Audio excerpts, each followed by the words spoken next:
প্রিয় উচ্চ মাধ্যমিক 2024-এর দর্শন বা ফিলোসফি ছাত্রছাত্রীরা, দেখো তোমাদের যে ফিলোসফির লজিক সেটা ঠিকমতো শিখতে পারলে কিন্তু 100 পাওয়া যায়। কারণ তোমরা জানো যে তোমাদের দুই ধরনের প্রশ্ন হয়। একটা প্রশ্ন হচ্ছে লিখতে হয়, আর একটা লজিক। এই লজিকের কিছু বিষয় শেষ মুহূর্তে তোমরা যদি মন দিয়ে শোনো তাহলে শেষ মুহূর্তে কিন্তু তোমরা 100% প্রশ্ন লিখে আসতে পারবে। আমি জানি যে ফিলোসফি টেকনিক, আমার কাছে তোমরা যদি এই টেকনিকগুলো শিখে নাও, আশা করছি তোমরা কিন্তু একবার শুনলেই পরীক্ষা দিতে পারবে।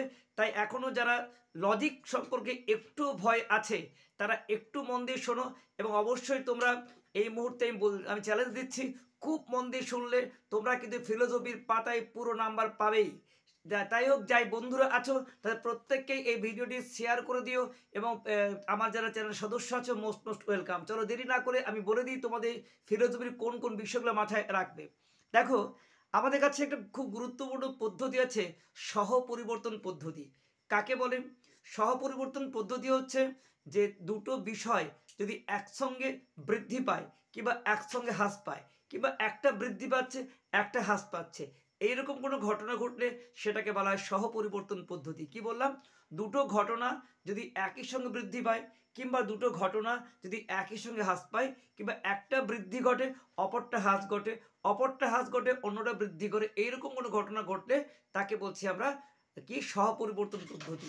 যেমন ধরো, আমি যত দৌড়াই তত আমার দেহের উত্তাপ বৃদ্ধি পায়, তার দৌড়ানো বাড়ছে, দেহের উত্তাপও বাড়ছে। আবার দেখো, বরফ যত জমে, শীত যত শীত যত বাড়ে বরফ তত জমে, কিংবা গরম যত বাড়ে বরফ তত গলে।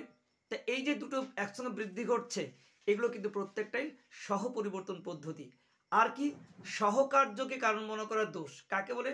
দুটি ঘটনা যদি একই সঙ্গে ঘটে, আমরা তখন একটিকে অপরটির কারণ বলে ভুল করে থাকি, হয়তো এদের কারণ অন্য কোথাও লুকিয়ে থাকে।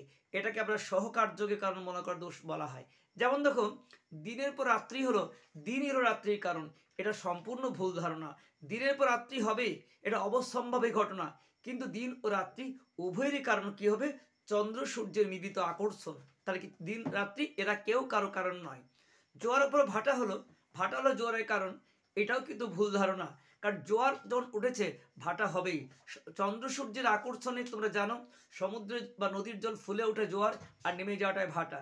কিন্তু এই জোয়ার ভাটার কারণ নয়, ভাটা জোয়ার কারণ নয়। এই জোয়ার এবং ভাটা দুটোরই কারণ কিন্তু চন্দ্র বা সূর্যের আকর্ষণ। এটা কিন্তু প্রশ্নরেখা থাকবে না। দিনের পর রাত্রি হলো, রাত্রি দিনের কারণ, এটাই দিন রাত্রি, এটা কেউ কারো কারণ নয়, দিন রাত্রি উভয়ের কিন্তু কারণ পৃথিবীর আহ্নিক গতি। তোমাদের এইগুলির মধ্যে পরীক্ষায় প্রশ্ন হয় যে দিনের পর রাত্রি হলো তাই দিন রাত্রি কারণ। বা ঋতু পরিবর্তনের ক্ষেত্রে প্রশ্ন একটা হয় যে শীতের পর বসন্ত এলো, শীতই বসন্তের কারণ।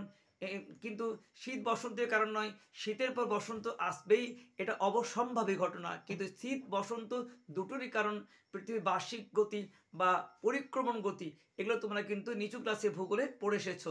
এই ধরনের প্রশ্ন তোমাদের হয়। ঋতু থেকে একটা প্রশ্ন হতে পারে যে গ্রীষ্মের পর বর্ষা এলো, অর্থাৎ গ্রীষ্ম বর্ষার কারণ। শরতের পর বসন্ত এলো। যাই আসুক না কেন, ঋতু পরিবর্তনগত প্রশ্ন একটা হয়, দিন রাত্রি নিয়ে প্রশ্ন হয়, ঠিক আছে, এবং জোয়ার ভাটা নিয়ে একটা প্রশ্ন হয়। এই তিনটে সহপরিবর্তন তোমাদের কাছে অত্যন্ত অত্যন্ত গুরুত্বপূর্ণ, তাই তোমাদের কিন্তু এটা মনে রাখতে হবে। দেখো, কাকতালীয় দোষ কাকতালীয় দোষ থেকে একটা প্রশ্ন হয়, খুব সহজ বিষয়, যে কাকতালীয়ভাবে কোনো সংস্কার বা কোনো কুসংস্কার যদি মিলে যায় তখন তাকে আমরা কাকতালীয় দোষ বলে থাকি। যেমন ধরো যে আকাশে ধূমকেতু উঠলো, রাজার মৃত্যু হলো, অর্থাৎ ধূমকেতু ওঠায় রাজার মৃত্যুর কারণ। এই যে কুসংস্কারগুলো, ধূমকেতু ওঠার মানুষ মারা যায়, এই কুসংস্কারগুলো আজকে তোমরা দেখবে প্রমাণ করে দিচ্ছে যে এগুলো কিন্তু মিথ্যে ঘটনা। অর্থাৎ এই সমস্ত কোনো কুসংস্কার যদি মিলে যায় তখন সেটা কাকতালীয় দোষ হয়ে থাকে। তো যাই হোক, ডিম খেয়ে পরীক্ষা দিতে গেলাম, পরীক্ষা খারাপ হয়ে গেল। পরীক্ষা খারাপ হয়ে ডিমের কোনো সম্পর্ক নেই, কিন্তু যদি কাকতালীয় হয়ে তোমরা এটা মেনে নাও তাহলে সেটা কাকতালীয় দোষ। তাই কোনো সংস্কার বা কোনো কুসংস্কার কাকতালীয় মিলে গেলে সেটা কিন্তু কাকতালীয় দোষ বলা হয়। আরটা কি? পরিশেষ পদ্ধতি, খুবই গুরুত্বপূর্ণ সহজ পদ্ধতি তোমাদের কাছে। এগুলো কিন্তু বিভিন্ন রকম প্রশ্ন, অবজেক্টিভ 1 নম্বর প্রশ্ন আসতে পারে, 4 নম্বর করে 8 নম্বর প্রশ্ন আসতে পারে। পরিশেষ পদ্ধতি কাকে বলে? দেখো, হিসেব করে যদি কিছু পাওয়া যায় সেটা পরিশেষ পদ্ধতি। যেমন ধরো, একটি 5 জনের সভাতে একজন হারমোনিয়াম বাজাচ্ছিল, একজন তবলা বাজাচ্ছিল, একজন গান করছিল, আর একজন হয়তো আর দুজন কি করছিল, দর্শক। তাহলে এটা লেখা থাকলো না, তুমি হিসেব করে বের করে দিলে। ধরো ড্রামে ড্রামে 10 লিটার 10 লিটার ড্রাম ভর্তি দুধে 8 লিটার খাঁটি দুধ ছিল, অতএব বাকি -2 লিটার জল হবে। এরকম করে হিসেবগুলো কিন্তু প্রশ্নে থাকবে না, মাইনাস করে তো বের করতে হবে। সেটা কিন্তু তোমাদের কি বলা হয়, অবশ্যই তোমাদের কাছে এটা পরিশেষ পদ্ধতি, এটা কিন্তু পরীক্ষা আছে। তা তোমাদের বেশ কয়েকটা বিষয় বললাম, কাকতালীয় দোষ, ঠিক আছে, আবার অপর্যবেক্ষণ দোষ তোমাদের একটা পরীক্ষায় প্রায় আসে। অপর্যবেক্ষণ, মানে না, কোনো কিছু না দেখে সিদ্ধান্ত নেওয়া হলে সেটাকে বলা হয় অপর্যবেক্ষণ দোষ। ইচ্ছে করলে একটু চেষ্টা করলে আমি পর্যবেক্ষণ করতে পারতাম, কিন্তু না দেখে সিদ্ধান্ত নিলে সেটাকে বলা হয় অপর্যবেক্ষণ দোষ। যেমন ধরো তোমাদের এরকম বললো যে রজ্জুকে সর্পভ্রম, অর্থাৎ দড়িকে সাপ মনে করা, ওরি বাজাবো না, আর দড়িকে সাপ ভেবে ফিরে চলে এলে, তাহলে এটা তোমাদের কাছে কি হলো, অপর্যবেক্ষণ দোষ।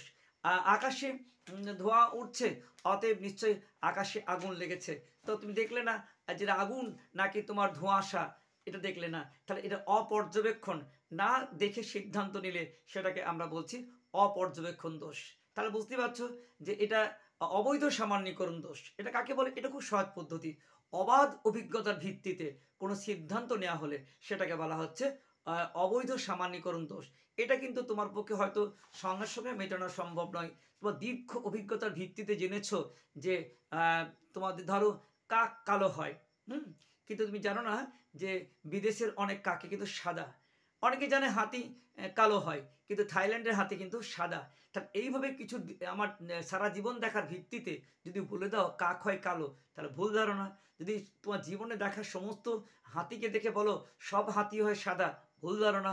আমাদের এখানে কালো ইঁদুরকে দেখে যে বলো ইঁদুর হয় কালো, ভুল ধারণা। সাদা ইঁদুরও আছে, অনেকে শখ করে পোষে, বিদেশ থেকে দেখেছো।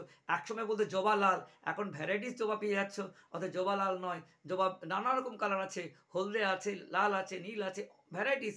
তো এই যে এই বিষয়গুলো আজকে আমাদের কাছে আমরা হাতে এনেছি বলে প্রমাণ হয়ে গেছে যে আমাদের অবাধ অভিজ্ঞতার ভিত্তিতে এই সিদ্ধান্ত নিই। তার অবাধ অভিজ্ঞতার ভিত্তিতে কোনো ভুল সিদ্ধান্ত নেওয়া হলে সেখানে হয় অপর্যবেক্ষণ দোষ। লজিকের কিছু গুরুত্বপূর্ণ বিষয় তোমাদেরকে বলে দিলাম। আশা করি তোমাদের আগামীকাল যে পরীক্ষা দিতে চলেছ এগুলো যদি মন দিয়ে শোনো, তোদের পরীক্ষায় এই সহজ পদ্ধতিগুলো তোমরা অবশ্যই লিখে আসতে পারবে।